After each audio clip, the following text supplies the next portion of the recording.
Hi friends, ಇವತ್ತು ನಾನು ನೋಡಿ ಬಸಳೆ ಸೊಪ್ಪು ಸಾಂಬಾರನ್ನು ಮಾಡೋದನ್ನು ಹೇಳ್ಕೊಡ್ತೀನಿ. ನೋಡಿ, ಇಲ್ಲಿ ನಾನು ಒಂದು ಕಟ್ಟು ಬಸಳೆ ಸೊಪ್ಪು ತೊಗೊಂಡಿದ್ದೀನಲ್ವ, ಇದನ್ನು ನಾವು ನೋಡಿ ಇಲ್ಲಿ ಈ ದಂಟನ್ನು ಸೊಪ್ಪನ್ನೆಲ್ಲ ಬಿಡಿಸ್ಕೊಂಡು ಸೊಪ್ಪನ್ನು ವಾಶ್ ಮಾಡಿ ಆಮೇಲೆ ಹೆಚ್ಕೋಬೇಕು. ಇಲ್ಲ ಅಂದರೆ ಅದು ಲೋಳೆ ಲೋಳೆ ಆಗಿಬಿಡುತ್ತೆ ನೋಡಿ. ಮತ್ತು ಏನಂದರೆ ದಂಟನ್ನು ಮಾತ್ರ ನೀವು ಹೆಚ್ಚಿದ ಮೇಲೆ ವಾಶ್ ಮಾಡ್ಕೊಳ್ಳಿ, ಇಲ್ಲಾಂದರೆ ಅದು ಕ್ಲೀನ್ ಆಗೋದಿಲ್ಲ. ನೋಡಿ, ನಾನು ಇಲ್ಲಿ ಒಂದು ಕುಕ್ಕರನ್ನು ಇಟ್ಕೊಂಡಿದ್ದೀನಿ. ಇಲ್ಲಿ ಪಕ್ಕದಲ್ಲಿ ಒಂದು ಪಾತ್ರೆಯನ್ನು ಇಟ್ಕೊಂಡಿದ್ದೀನಲ್ವ, ಇದಕ್ಕೇ ನಾನು ಈಗ ವಾಶ್ ಮಾಡಿ ಇಟ್ಕೊಂಡಿರುವಂಥ ದಂಟು ಮತ್ತು 100 ಗ್ರಾಮಷ್ಟು ಹೆಸರುಬೇಳೆ ಇದೆ ಅಲ್ವಾ, ಇದನ್ನು ನಾನು ಈಗ ಪಾತ್ರೆಗೆ ಹಾಕ್ಕೊಳ್ತೀನಿ. ಈಗ ನೋಡಿ, ಇದಿಷ್ಟನ್ನು ಈ ಪಾತ್ರೆಗೆ ಹಾಕ್ಕೊಳ್ತೀನಿ.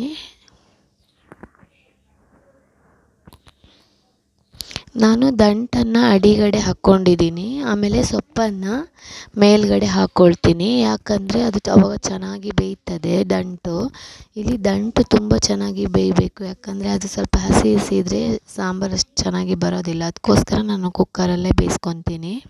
ನೋಡಿ, ಇಲ್ಲಿ ನಾನು ಸೊಪ್ಪನ್ನು ವಾಶ್ ಮಾಡಿ ಇದನ್ನು ಚಿಕ್ಕದಾಗಿ ಹೆಚ್ಚಿ ಇಟ್ಕೊಂಡಿದ್ದೀನಿ. ಈಗ ನೋಡಿ, ಇಲ್ಲಿ ಹಾಗೆ ನಾನು 2 ಈರುಳ್ಳಿ ಮತ್ತು ಒಂದು ಟೊಮೆಟೊ ತೊಗೊಂಡಿದ್ದೀನಿ, ದೊಡ್ಡದೊಂದು ಟೊಮೆಟೊ ತೊಗೊಂಡಿದ್ದೀನಿ. ಇದನ್ನು ಕೂಡ ನಾನು ಇದ್ರ ಮೇಲ್ಗಡೆನೆ ಹಾಕ್ಕೊಳ್ತೀನಿ. ಇದು ಈಗ ಫುಲ್ ಇದೆ ಅನಿಸುತ್ತೆ, ಆದರೆ ಬೆಂದ ಮೇಲೆ ಫುಲ್ಲು ಕಡಿಮೆ ಆಗುತ್ತೆ, ಅದು ಆವಾಗ ಸರಿ ಅದಕ್ಕೆ ಬರುತ್ತೆ. ಸೊಪ್ಪು ಇದೆ ಅಲ್ವಾ, ಬೆಂದ ಮೇಲೆ ಅದು ನೀರಿನ ಅಂಶ ಎಲ್ಲ ಬಿಟ್ಟು ಬಿಡುತ್ತೆ, ಅದರಲ್ಲಿರುವಂಥ ನೀರಿನ ಅಂಶವನ್ನು. ನೋಡಿ, ಇಲ್ಲಿ ಈಗ ನಾನು ಒಟ್ಟು 4 ಗ್ಲಾಸಷ್ಟು ನೀರನ್ನು ಹಾಕ್ಕೊಳ್ತೀನಿ. ನಾನು ಇಲ್ಲಿ ಮೊದಲಿಗೆ 3 ಗ್ಲಾಸಷ್ಟು ನೀರು ಹಾಕ್ಕೊಳ್ತೀನಿ, 1 ಗ್ಲಾಸನ್ನು ಆಮೇಲೆ ಹಾಕ್ಕೊಳ್ತೀನಿ. ಯಾಕಂದರೆ ನಾನು ಇಲ್ಲಿ 3 ಗ್ಲಾಸ್ ನೀರು ಹಾಕಿದ ಮೇಲೆ ಇದಕ್ಕೆ 1 ಸ್ಪೂನಷ್ಟು ಸಾಲ್ಟ್ ಹಾಕ್ಕೊಳ್ತೀನಿ ಈಗ. ಯಾಕಂದರೆ ದಂಟಿಗೆ ಉಪ್ಪು ಎಲ್ಲ ಚೆನ್ನಾಗಿ ಹಿಡಿಬೇಕು, ಇಲ್ಲಾಂದರೆ ಅದು ಟೇಸ್ಟಾಗಿ ಬರೋದಿಲ್ಲ. ಅದಕ್ಕೋಸ್ಕರ ಇಲ್ಲಿ 1 ಸ್ಪೂನಷ್ಟು ಸಾಲ್ಟ್ ಹಾಕ್ಕೊತೀನಿ. ಇದಕ್ಕೆ ಈಗ ಇದ್ರ ಮೇಲ್ಗಡೆನೆ 1 ಗ್ಲಾಸಷ್ಟು ನೀರು ಹಾಕ್ತೀನಿ. ಆವಾಗ ಸಾಲ್ಟ್ ಎಲ್ಲ ಇದೆ ಅಲ್ವಾ ಕೆಳಗಡೆ ಕ್ಲೀನಾಗಿ ಎಲ್ಲದಕ್ಕೂ ತಾಗಿರುತ್ತೆ. ಯಾಕಂದರೆ ಮೊದಲಿಗೆ ಸಾಲ್ಟ್ ಹಾಕ್ಬೋದಿತ್ತು, ಆದರೆ ತಳದಲ್ಲಿ ಮಾತ್ರ ಸಾಲ್ಟ್ ಇರುತ್ತೆ, ಮೇಲ್ಗಡೆ ಸಾಲ್ಟ್ ಇದಾಗೋದಿಲ್ಲ ಅಂತ ನಾನು ಆ ಥರ ಹಾಕಿದ್ದೀನಿ. ಈಗ ಇದನ್ನು ನಾನು ಕುಕ್ಕರ್ ಒಳಗಡೆ ಇಡ್ತೀನಿ. ಹಾಗೆ ಅದ್ರ ಜೊತೆಗೇ ಮೇಲ್ಗಡೆ ನಾನು ಅನ್ನಕ್ಕೂ ಇಟ್ಕೊಳ್ತೀನಿ, 2 ಒಟ್ಟಿಗೆ ಆಗುತ್ತೆ ಅಲ್ವಾ, ಅದಕ್ಕೋಸ್ಕರ. ನೋಡಿ, ಇಲ್ಲಿ ನಾನು ಅಡಿಗಡೆ ಪಾತ್ರೆ ಇಟ್ಟಿದ್ದೀನಲ್ವ, ಇದ್ರ ಮೇಲ್ಗಡೆ ಅನ್ನಕ್ಕೆ ಇಟ್ಟು ಒಟ್ಟು 3 ವಿಸಲನ್ನು ಹಾಕ್ತೀನಿ. ಯಾಕಂದರೆ ಅನ್ನಕ್ಕೆ 3 ವಿಸಲ್ ಹಾಕ್ತೀನಲ್ವ, ಹಾಗೆ ಇದಕ್ಕೂ ಕೂಡ 3 ವಿಸಲ್ಲು ಸಾಕಾಗುತ್ತೆ, ತುಂಬ ಬೆಂದೇನು ಹೋಗೋದಿಲ್ಲ. ಈಗ ಈ ಕಡೆ ನಾವು ಇದನ್ನು 3 ವಿಸಲ್ ಆಗುತ್ತೆ ಈಗ. ಆಮೇಲೆ ಈ ಕಡೆ ನಾನೀಗ ಖಾರಕ್ಕೆ ರೆಡಿ ಮಾಡ್ಕೊಳ್ತೀನಿ. ನೋಡಿ, ನಾನು ಇದಕ್ಕೆ ಒಂದು ಅರ್ಧ ಹೋಳಿಕೆಯಷ್ಟು ತೆಂಗಿನಕಾಯಿ ತುರಿಯನ್ನು ತಗೊಂಡು ಮಿಕ್ಸಿ ಜಾರ್ಗೆ ಹಾಕ್ಕೊಳ್ತೀನಿ. ಇದಕ್ಕೆ ತುಂಬ ಕಾಯಿ ಹಾಕಬೇಕಂತ ಏನಿಲ್ಲ, ಯಾಕಂದರೆ ಬೇಳೆ ಹಾಕ್ತೀವಲ್ವ ಅದಕ್ಕೇ. ಈ ಕಾಯಿ ನಾನು ಈಗ ಮಿಕ್ಸಿ ಜಾರಿಗೆ ಹಾಕ್ಕೊಂಡಿದ್ದೀನಿ. ಇಲ್ಲಿ ಒಂದು 10 ಕಡ್ಡಿ ಮೆಣಸು ತೊಗೊಂಡಿದ್ದೀನಿ. ಇದು ತುಂಬ ಏನು ಖಾರ ಇಲ್ಲ, ಅದಕ್ಕೋಸ್ಕರ. ನಿಮಗೆ ಖಾರ ಜಾಸ್ತಿ ಹಾಕ್ಕೋಬೇಡಿ, ಸೊಪ್ಪಿನ ಸಾಂಬಾರಿಗೆ ಟೇಸ್ಟ್ ಚೆನ್ನಾಗಿ ಬರೋದಿಲ್ಲ, ಅದಕ್ಕೋಸ್ಕರ. ನೋಡಿ, ನಾನಿಲ್ಲಿ ಒಂದು 10 ಮೆಣಸು ತೊಗೊಂಡಿದ್ದೀನಿ. ಹಾಗೆ ಇದಕ್ಕೆ ಸ್ವಲ್ಪ ಕೊಬ್ಬರಿ ಎಣ್ಣೆಯನ್ನು ಹಾಕ್ಕೊಂಡು ಚೆನ್ನಾಗಿ ಆಯಿಲಲ್ಲಿ ಫ್ರೈ ಮಾಡ್ಕೊಳ್ಳೋಣ. ಇದು ಲೈಟಾಗಿ ಫ್ರೈ ಆದರೆ ಸಾಕಾಗುತ್ತೆ.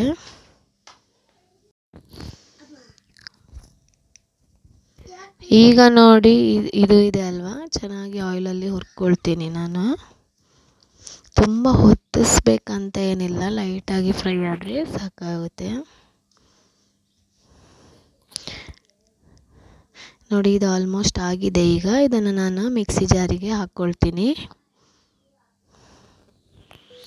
ಹಾಗೆ ಇದರಲ್ಲಿರೋ ಸ್ವಲ್ಪ ಆಯಿಲ್ ಇದೆ ಅಲ್ವಾ, ಇದಕ್ಕೇ ನಾನು ಈಗ ಏನು ಮಾಡ್ತೀನಿ ಅಂದರೆ ಹೆಚ್ಚಿ ಇಟ್ಕೊಂಡಿದ್ದೀನಲ್ವ ಈರುಳ್ಳಿ, ಅದನ್ನು ಇದಕ್ಕೇ ಹಾಕ್ಕೊಳ್ತೀನಿ. ಇಲ್ಲಿ ನಾನು 2 ಈರುಳ್ಳಿ ತಗೊಂಡಿದ್ದೀನಿ, ಹಾಗೆ ದೊಡ್ಡದು 2 ಈರುಳ್ಳಿ ತಗೊಂಡಿದ್ದೀನಿ. ಹಾಗೆ 2 ದೊಡ್ಡ ಟೊಮೆಟೊ, ಹಾಗೆ 3 ಎಸಳಷ್ಟು ಬೆಳ್ಳುಳ್ಳಿ ತಗೊಂಡಿದ್ದೀನಿ. ಬೆಳ್ಳುಳ್ಳಿ ಆಪ್ಷನಲ್ಲು, ಬೇಕಾದರೆ ಹಾಕ್ಕೊಳ್ಳಿ, ಇಲ್ಲಾಂದರೆ ತೊಂದರೆ ಇಲ್ಲ. ಈಗ ಬೆಳ್ಳುಳ್ಳಿ ಮತ್ತು ಈರುಳ್ಳಿ ಎರಡನ್ನು ನಾನು ಈಗ ಉಳಿದಿದ್ದೆಲ್ಲ ಸ್ವಲ್ಪ ಆಯಿಲ್ ಅದರಲ್ಲೇ ಫ್ರೈ ಮಾಡ್ಕೊಳ್ತೀನಿ ಮೊದಲಿಗೆ. ಇದು ಲೈಟಾಗಿ ಫ್ರೈ ಆದಮೇಲೆ ನಾವು ಉಳಿದಿರೋ ಇಂಗ್ರೀಡಿಯೆಂಟ್ಸ್ ಇದಕ್ಕೇ ಹಾಕ್ಕೊಳ್ಳೋಣ. ಈಗ ಸ್ವಲ್ಪ ಆಯಿಲ್ ಹಾಕ್ಕೊತೀನಿ ಮೊದಲಿಗೆ, ಇದಕ್ಕೇ ಹಾಕ್ಕೊಳ್ತೀನಿ, ಸ್ವಲ್ಪ ಹಾಕ್ಕೊಳ್ತೀನಿ ಸಾಕು. ಕೊಬ್ಬರಿ ಎಣ್ಣೆ ಯೂಸ್ ಮಾಡ್ತಾಯಿದ್ದೀನಿ ನಾನು. ಈಗ ಇದಕ್ಕೆ ನಾವು ಮೊದಲಿಗೆ ಮೆಂತ್ಯ ತಗೊಳ್ತೀನಿ. ನಾನು ಇಲ್ಲಿ ಒಂದು 3/4 ಟೀ ಸ್ಪೂನಷ್ಟು ಮೆಂತ್ಯನ ಹಾಕ್ಕೊಳ್ತೀನಿ. ಈ ಮೆಂತ್ಯ ಹಾಕ್ಕೊಂಡಿದ್ದೀನಿ. ಇದನ್ನು ಸ್ವಲ್ಪ ಆಯಿಲಲ್ಲಿ ಮಿಕ್ಸ್ ಮಾಡೋಣ. ಮೆಂತ್ಯ ಇದೆ ಅಲ್ವಾ, ಇದೇ ಒಳ್ಳೆ ಫ್ಲೇವರ್ ಕೊಡೋದು ಇದಕ್ಕೆ, ಸಾಂಬಾರಿಗೆ. ಈಗ ಮಿಕ್ಸ್ ಮಾಡಿಕೊಂಡು ಇದಕ್ಕೆ ನಾನು ಈಗ ಅರ್ಧ ಟೀ ಸ್ಪೂನಷ್ಟು ಜೀರಿಗೆ ಹಾಕ್ಕೊಳ್ತೀನಿ. ಹಾಗೆ ಇಲ್ಲಿ ಒಂದು ಕೈ ಅಳತೆಯಲ್ಲಿ ನಾನು ಧನಿಯಾ ಕಾಳನ್ನು ಹಾಕ್ಕೊಳ್ತೀನಿ. ನೀವು ಒಂದು 4 ಸ್ಪೂನ್ ಲೆಕ್ಕದಲ್ಲಿ ಹಾಕ್ಕೊಳ್ಳಿ, ಸಾಕಾಗುತ್ತೆ. ಈಗ ಒಂದು 5-6 ಕಾಳಷ್ಟು ಕಾಳು ಮೆಣಸನ್ನು ಕೂಡ ಇದಕ್ಕೇ ಹಾಕ್ಕೊಳ್ತೀನಿ ನಾನು. ಈಗ ನೋಡಿ, ಇದು ಮಿಕ್ಸ್ ಮಾಡಿದ್ನಲ್ವ, ಇದಕ್ಕೇ ಒಂದು 4 ಕಾಳು ಮೆಣಸಷ್ಟು ಹಾಕ್ಕೊಳ್ಳಿ. ಒಂದು 5 ಹಾಕಿದರೆ ಸಾಕಾಗುತ್ತೆ. ಈ ಮೆಣಸಿನಕಾಳು ಅಂದರೆ ಇದು ತುಂಬ ತಂಪಲ್ವ ಬಸಳೆ ಸೊಪ್ಪು, ಅದಕ್ಕೋಸ್ಕರ ಒಂದು 4 ಕಾಳು ಹಾಕಿರೋದಷ್ಟೇ. ಹಾಗೆ ಜೀರಿಗೆ ಏನಂದರೆ ಇದು ಸ್ವಲ್ಪ ಕೆಲವರಿಗೆ ಏನು ಹೇಳಿ ವಾತ ಅಂತಾರಲ್ವ ಅದಿರುತ್ತೆ, ಮತ್ತು ಗ್ಯಾಸ್ಟ್ರಿಕ್ ಪ್ರಾಬ್ಲಮ್ ಇರೋರಿಗೆ ಅಂತ ಹೇಳಿ ಸ್ವಲ್ಪ ಜೀರಿಗೆ ಹಾಕೋದು ಚೆನ್ನಾಗಿರುತ್ತೆ. ಟೇಸ್ಟ್ ಫ್ಲೇವರು ಚೆನ್ನಾಗಿ ಬರುತ್ತೆ. ಇದು ಇಷ್ಟ ಆದರೆ ಸಾಕು. ಇದನ್ನು ಒಂದು ಪ್ಲೇಟಿಗೆ ಹಾಕ್ಕೊಂಡು ಸ್ವಲ್ಪ ತಣ್ಣಗಾದ್ಮೇಲೆ ನಾನು ಮಿಕ್ಸಿ ಜಾರಿಗೆ ಹಾಕ್ಕೊಳ್ತೀನಿ. ತುಂಬ ಬಿಸಿನೇ ಎಲ್ಲವನ್ನು ಹಾಕ್ಕೊಂಡ್ಬಿಟ್ರೆ ನಾವು ಖಾರ ರುಬ್ಬಬೇಕಾದ್ರೆ ಖಾರ ತುಂಬ ಬಿಸಿ ಆಗಿಬಿಡುತ್ತೆ, ಆವಾಗ ಟೇಸ್ಟ್ ಚೆನ್ನಾಗಿ ಬರೋದಿಲ್ಲ. ಅದಕ್ಕೋಸ್ಕರ ಈಗ ನೋಡಿ ನಾನು ಇಷ್ಟು ಹಾಕ್ಕೊಂಡಿದ್ದೀನಿ. ಇದಕ್ಕೆ ಈಗ ನಾವು ಉಳಿದಿರೋಂಥ 2 ಟೊಮೆಟೊವನ್ನು ಸ್ವಲ್ಪ ಆಯಿಲ್ ಹಾಕಿ ಚೆನ್ನಾಗಿ ಫ್ರೈ ಮಾಡ್ಕೊಳ್ತೀನಿ. ಟೊಮೆಟೊ ಯಾವುದೇ ಕಾರಣಕ್ಕೂ ಹಸಿ ಹಾಕಬೇಡಿ, ತುಂಬ ಅದು ಹಸಿ ಹಸಿ ವಾಸನೆ ಹಾಗೇ ಇರುತ್ತೆ. ನೀವು ಸಾಂಬಾರು ಕುದಿಬೇಕಾದ್ರೂ ಕೂಡ ಆ ಟೊಮೆಟೊದ್ದೇ ಸ್ಮೆಲ್ ಬರುತ್ತೆ. ಇಲ್ಲಿ 1 ಟೀ ಸ್ಪೂನಷ್ಟು ಅರಿಶಿನವನ್ನು ಮಿಕ್ಸಿ ಜಾರಿಗೆ ಹಾಕ್ಕೊಂಡಿದ್ದೀನಿ. ಟೊಮೆಟೊ ಚೆನ್ನಾಗಿ ಫ್ರೈ ಆಗಲಿಕ್ಕೆ ಬಿಡೋಣ. ಅಂದರೆ ತುಂಬ ಏನು ಸ್ಮ್ಯಾಶ್ ಆಗಬೇಕಂತೆಲ್ಲ, ಮೇಲ್ಗಡೆ ಸಿಪ್ಪೆ ಆಮೇಲೆ ಒಳಗಡೆ ಇರುತ್ತಲ್ವ, ಸ್ವಲ್ಪ ಹಸಿ ವಾಸನೆ ಹೋದರೆ ಸಾಕು. ನೋಡಿ, ಇದು ಈಗ ಆಲ್ರೆಡಿ ಇದು ಆಗ್ತಾ ಬಂದಿದೆ. ಈಗ ಟೊಮೆಟೊ ಚೆನ್ನಾಗಿ ಫ್ರೈ ಆಗ್ತಾ ಬಂದಿದೆ. ಇದನ್ನು ನಾನು ಆಫ್ ಮಾಡಿದ್ದೀನಿ ಗ್ಯಾಸು. ಇದನ್ನು ಸ್ವಲ್ಪ ತಣ್ಣಗಾಗೋಕ್ಕೆ ಬಿಟ್ಟು ಇದನ್ನು ಮಿಕ್ಸಿ ಜಾರಿಗೆ ಹಾಕ್ಕೊಳ್ತೀನಿ. ನೋಡಿ, ಇದು ಆಲ್ಮೋಸ್ಟ್ ಈಗ ತಣ್ಣಗಾಗಿದೆ. ಇದನ್ನು ಮಿಕ್ಸಿ ಜಾರಿಗೇ ಹಾಕ್ಕೊಳ್ತೀನಿ ನಾನು. ಈರುಳ್ಳಿ ಎಲ್ಲ ಹಾಕಿದ್ದೀನಿ ಆಲ್ರೆಡಿ, ಅದೇ ಮಿಕ್ಸಿ ಜಾರಿಗೇ ಇದನ್ನು ಹಾಕ್ಕೊಳ್ತೀನಿ. ಈಗ ನಾವು ಇದಿಷ್ಟನ್ನು ಚೆನ್ನಾಗಿ ನುಣ್ಣಗೆ ರುಬ್ಕೊಳ್ಳೋಣ. ನಾನಿಲ್ಲಿ ಹುಣಸೆ ಹುಳಿ ಯಾವುದನ್ನು ಯೂಸ್ ಮಾಡ್ತಾಯಿಲ್ಲ, ಟೊಮೆಟೊ ಮಾತ್ರ ಹಾಕಿದ್ದೀನಿ. ಯಾಕಂದರೆ ಬಸಳೆ ಸೊಪ್ಪಲ್ಲಿ ಸ್ವಲ್ಪ ಹುಳಿ ಅಂಶ ಇರೋದ್ರಿಂದ ನಾವು ಮತ್ತೆ ಹುಳಿ ಹಾಕಿದರೆ ತುಂಬ ಹುಳಿ ಹುಳಿ ಆಗಿಬಿಡತ್ತೆ. ಅದಕ್ಕೋಸ್ಕರ ನಾನು ಇಲ್ಲಿ ಟೊಮೆಟೊ ಮಾತ್ರ ಯೂಸ್ ಮಾಡ್ತಾಯಿದ್ದೀನಿ. ನಾವು ಈಗ ಖಾರ ರುಬ್ಕೊಂಡು ಬರೋಣ. ಹಾಗೆ ಇಲ್ಲಿ ನೋಡಿ, ಆಲ್ರೆಡಿ ವಿಸಲ್ 2 ಆಗಿದೆ, ಇನ್ನೊಂದು ಆಗ್ತಾಯಿದೆ, ಈಗ ಆಗಲಿಕ್ಕಾಗಿದೆ. ಇದು 1 ವಿಸಲ್ ಆದಮೇಲೆ ಗ್ಯಾಸ್ ಆಫ್ ಮಾಡ್ತೀನಿ ನಾನು. ಆವಾಗ ನಾವು ಖಾರ ರುಬ್ಬಬೇಕಾದ್ರೆ ಅದು ಆಲ್ರೆಡಿ ತಣ್ಣಗಾಗಿರುತ್ತೆ. ನೋಡಿ, ಇದು ಆಯಿತು ಈಗ 3 ವಿಸಲ್. ನಾನೀಗ ಗ್ಯಾಸ್ ಆಫ್ ಮಾಡಿದ್ದೀನಿ ಇದ್ರದ್ದು. ಈಗ ನಾನು ಅಷ್ಟರಲ್ಲಿ ಖಾರ ರುಬ್ಕೊಂಡು ಬರ್ತೀನಿ. ನೋಡಿ, ಖಾರ ರುಬ್ಬಿದೆ ನಾನು. ಈಗ ಇಷ್ಟು ನುಣ್ಣಗೆ ರುಬ್ಕೊಳ್ಳಿ.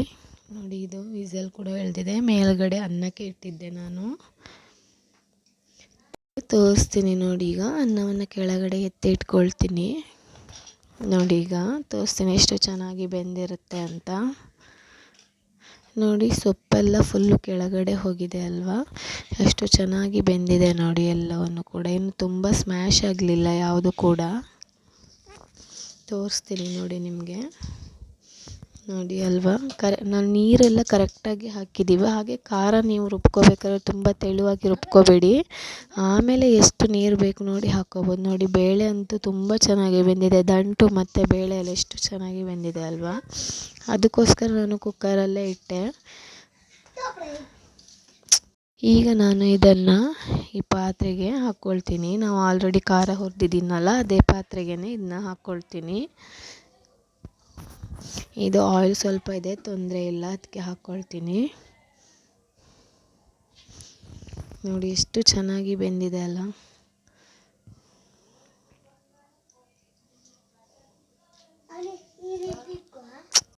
ಬಿಸಿ ಆಗಿರೋದ್ರಿಂದ ಇದೇನು ತುಂಬ ಕುದಿಲಿಕ್ಕೆ ಬಿಡಬೇಕಂತ ಏನಿಲ್ಲ. ನೋಡಿ, ಇದು ಆಲ್ರೆಡಿ ಸಾಂಬಾರ್ ಇದೆ ಅಲ್ವಾ, ಇದು ಅಂದರೆ ಎಲ್ಲವೂ ಬಿಸಿ ಇರೋದ್ರಿಂದ ಇದೇನು ತುಂಬ ಇದು ಈಗ ಆಲ್ರೆಡಿ ಕುದೀತಾ ಇದೆ. ಅದಕ್ಕೆ ನಾನೀಗ ಏನು ಮಾಡ್ತೀನಿ ಅಂದರೆ, ರುಬ್ಬಿದ್ದೀವಲ್ವ ಖಾರ, ಇದನ್ನು ಹಾಕ್ಕೊಳ್ತೀನಿ. ನಾನಿಲ್ಲಿ ಗಟ್ಟಿಯಾಗಿ ರುಬ್ಬಿ ಇಟ್ಕೊಂಡಿದ್ದೀನಿ. ನಿಮ್ಗೆ ಎಷ್ಟು ಬೇಕು ನೋಡಿ ನೀರು ಹಾಕ್ಕೊಳ್ಳಿ. ತೆಳು ಬೇಕಾ ಅಥವಾ ದಪ್ಪ ಬೇಕಾದವ್ರು ದಪ್ಪ ಮಾಡ್ಕೊಳ್ಳಿ. ಇದು ಆದಷ್ಟು ತೆಳು ಮಾಡಿದ್ರೇ ಚೆನ್ನಾಗಿ ಬರೋದು, ಯಾಕಂದರೆ ಬೇಳೆ ಇದೆ ಅಲ್ವಾ, ನೀವು ತುಂಬ ದಪ್ಪ ಮಾಡಿಕೊಂಡ್ರೆ ಅದು ಫುಲ್ಲು ಗಟ್ಟಿಯಾಗಿಬಿಡತ್ತೆ ಬೇಳೆ ಹಾಕಿದ್ರಿಂದ. ಬೇಳೆ ಹಾಕಿಲ್ಲ ಅಂದರೆ ಗಟ್ಟಿ ಮಾಡಿದರೆ ಚೆನ್ನಾಗಾಗತ್ತೆ. ಬೇಳೆ ಹಾಕಿದ್ರಿಂದ ಸ್ವಲ್ಪ ತೆಳು ಇದ್ರೇ ಸಾಂಬಾರು ಟೇಸ್ಟಾಗಿ ಬರೋದು. ನಾನು ನೋಡಿ ನನಗೆ ಎಷ್ಟು ತೆಳು ಬೇಕು ಅಂತ ನೋಡಿ ಮಾಡ್ಕೊಂಡಿನಿ. ಇದು ಇನ್ನು ತಣ್ಣಗಾದ್ಮೇಲೆ ಮತ್ತೆ ಗಟ್ಟಿ ಆಗುತ್ತೆ, ಅದಕ್ಕೋಸ್ಕರ ಮೊದಲಿಗೆ ಸ್ವಲ್ಪ ತೆಳು ಮಾಡ್ಕೊಳ್ಳಿ. ಬೇಳೆ ಇದೆ ಅಲ್ವಾ, ತಣ್ಣಗಾದ್ಮೇಲೆ ಗಟ್ಟಿ ಆಗುತ್ತೆ. ನಾನು ಇದು ಸ್ವಲ್ಪ ಗಟ್ಟಿಯಾಗೇ ಇದೆ, ಇನ್ನೂ ಒಂದು ಸ್ವಲ್ಪ ನೀರನ್ನು ಹಾಕ್ಕೊಳ್ತೀನಿ ನಾನು ಇದಕ್ಕೆ, ಯಾಕಂದರೆ ಅದು ಕುದೀತಾ ಇನ್ನೂ ಗಟ್ಟಿಯಾಗಿಬಿಡತ್ತೆ. ಅದಕ್ಕೋಸ್ಕರ ಸ್ವಲ್ಪ ನೀರು ಹಾಕ್ಕೊಳ್ತೀನಿ. ಖಾರದ ಹಸಿ ವಾಸನೆ ಎಲ್ಲ ಹೋಗಬೇಕಲ್ವ, ಮತ್ತು ತುಂಬ ದಪ್ಪ ಮಾಡಿದರೆ ಅದು ಖಾರ ನಾವು ಅದ್ರ ಪಕ್ಕನೇ ನಿಂತು ಸೌಟನ್ನು ಇದು ಮಾಡ್ತಾನೆ ಇರಬೇಕು. ನೋಡಿ, ನಾನಿಲ್ಲಿ ಮಿಕ್ಸಿ ಜಾರಲ್ಲಿರೋ ಖಾರಗಳನ್ನೆಲ್ಲ ಇದಕ್ಕೆ ಹಾಕ್ಕೊಂಡೆ.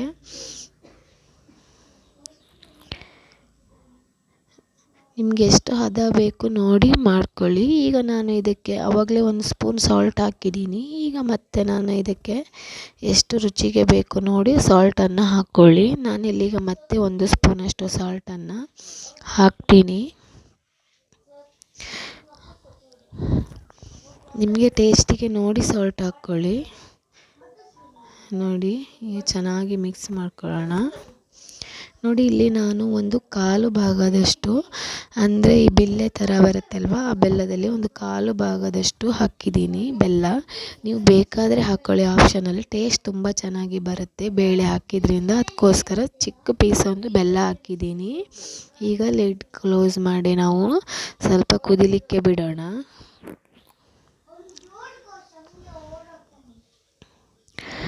ನೋಡಿ, ಚೆನ್ನಾಗಿ ಕುದೀತಾ ಇದೆ ಇದು.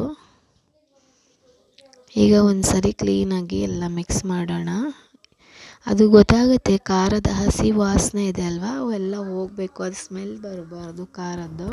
ಕ್ಲೀನಾಗಿ ಅದು ಬಸಳೆ ಸೊಪ್ಪಿನ ಸಾಂಬಾರು ಸ್ಮೆಲ್ ಬರೋ ತನಕ ಚೆನ್ನಾಗಿ ಕುದಿಸಿ, ಚೆನ್ನಾಗಿ ಫ್ಲೇವರ್ ಅದು ಎಲ್ಲ ನಾವು ಏನು ಮಸಾಲೆಗೆ ಹಾಕಿದ್ದೀವಲ್ಲ ಆ ಫ್ಲೇವರ್ ಎಲ್ಲ ಬೆಂದಮೇಲೆ ಫ್ಲೇವರ್ ಬರುತ್ತೆ ನೋಡಿ, ಆ ಥರ ಬರಬೇಕು, ಚೆನ್ನಾಗಿರುತ್ತೆ. ನೋಡಿ, ಇದು ಆಲ್ಮೋಸ್ಟ್ ಆಗಿದೆ, ಇದು ಚೆನ್ನಾಗಿ ಕುದ್ದಿದೆ. ಇದು ನೋಡಿದ್ರಲ್ಲ ಫ್ರೆಂಡ್ಸ್, ಎಷ್ಟು ಈಸಿಯಾಗಿ ಮಾಡ್ಬೋದಲ್ವಾ ಬಸಳೆ ಸೊಪ್ಪು ಸಾಂಬಾರು. ತುಂಬ ಚೆನ್ನಾಗಿರುತ್ತೆ, ಫ್ಲೇವರ್ ಅಂತೂ ತುಂಬ ಚೆನ್ನಾಗಿದೆ. ಹಾಗೆ ಯಾರ್ಯಾರೆಲ್ಲ ವೀಡಿಯೋ ನೋಡ್ತಾ ಇದ್ದೀರಾ, ಪ್ಲೀಸ್ ಒಂದು ಸಬ್ಸ್ಕ್ರೈಬ್ ಮಾಡ್ಕೊಳ್ಳಿ, ಹಾಗೆ ಒಂದು ಲೈಕ್ ಕೊಡಿ, ಆಲ್ ಬಟನ್ ಕ್ಲಿಕ್ ಮಾಡಿ. ಯಾಕಂದರೆ ನಾನು ಯಾವುದೇ ವೀಡಿಯೋ ಹಾಕಿದರೂ ನಿಮಗೆ ತಕ್ಷಣ ನೋಟಿಫಿಕೇಷನ್ ಸಿಗುತ್ತೆ, ಅದಕ್ಕೋಸ್ಕರ ಪ್ಲೀಸ್ ಸಪೋರ್ಟ್ ಮಾಡಿ. ನೀವು ಮನೆಯಲ್ಲಿ ಒಮ್ಮೆ ಟ್ರೈ ಮಾಡಿ, ಹೇಗೆ ಬಂದಿದೆ ಅಂತ ಹೇಳಿ ಒಂದು ಕಾಮೆಂಟ್ಸ್ ಹಾಕಿ. ಫ್ರೆಂಡ್ಸ್, ನೋಡಿದ್ರಲ್ಲ, ನೀವು ಮನೆಯಲ್ಲಿ ಟ್ರೈ ಮಾಡ್ತೀರಾ ಅಂದ್ಕೊಂಡಿದ್ದೀನಿ. ಎಷ್ಟು ಈಸಿಯಾಗಿ ಬಸಳೆ ಸೊಪ್ಪು ಸಾಂಬಾರು ಮಾಡ್ಬೋದಲ್ವ. ಇನ್ನು ನೋಡಿ, ಆಲ್ರೆಡಿ ಇದು ಈಗ ನಾನು ಕುದ್ದಿತ್ತಾ ಇತ್ತಲ್ವ, ಈಗ ಗ್ಯಾಸ್ ಆಫ್ ಮಾಡ್ತೀನಿ. ಇದು ಆಲ್ರೆಡಿ ಚೆನ್ನಾಗಾಗಿದೆ, ಇದು ಆಲ್ಮೋಸ್ಟ್. ಈಗ ಆಯಿಲೆಲ್ಲ ನೋಡಿ ಬಿಟ್ಟಿದೆ ಅಲ್ವಾ, ಆಯಿಲ್ ಈ ಥರ ಬಿಟ್ಟರೆ ಸಾಕಾಗುತ್ತೆ, ಅದು ಬೆಂದಿದೆ ಅಂತ ಲೆಕ್ಕ. ನೋಡಿ ಫ್ರೆಂಡ್ಸ್, ಎಷ್ಟು ಚೆನ್ನಾಗಿ ಬಂದಿದೆ ಅಲ್ವಾ. ನಾನೀಗ ಗ್ಯಾಸ್ ಆಫ್ ಮಾಡಿದ್ದೀನಿ. ನೀವು ಮನೆಯಲ್ಲಿ ಟ್ರೈ ಮಾಡಿ. ಬಸಳೆ ಸೊಪ್ಪು ಇನ್ನೆಲ್ಲ ಬರಲಿಕ್ಕೆ ಸ್ಟಾರ್ಟ್ ಆಗುತ್ತೆ, ಚೆನ್ನಾಗಿರುತ್ತೆ. ಈಗ ಬೇಸಿಗೆ ಇನ್ನೇನು ಬಿಸಿಲಲ್ವ, ಈಗೇನು ಥಂಡಿ ಆಗುತ್ತೆ ಅಂತ ಏನಿಲ್ಲ. ನೀವು ಮನೆಯಲ್ಲಿ ಟ್ರೈ ಮಾಡ್ತೀರಾ ಅಂದ್ಕೊಂಡಿದ್ದೀನಿ. ಸಪೋರ್ಟ್ ಮಾಡಿ. Thank you so much.